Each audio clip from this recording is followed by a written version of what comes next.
തേങ്ങ കൂടിട്ട് വരുമ്പോൾ കഴിക്കാൻ പറ്റിയ നല്ല ഡിഷാണ്.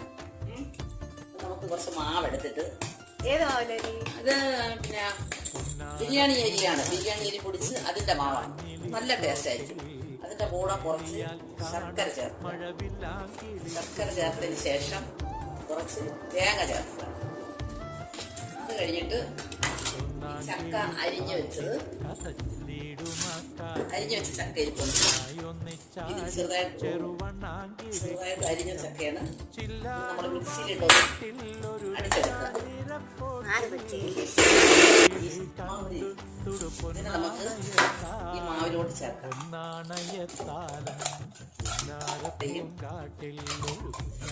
തേങ്ങയും ചക്കയായിട്ട് മിക്സ് ചെയ്യാം.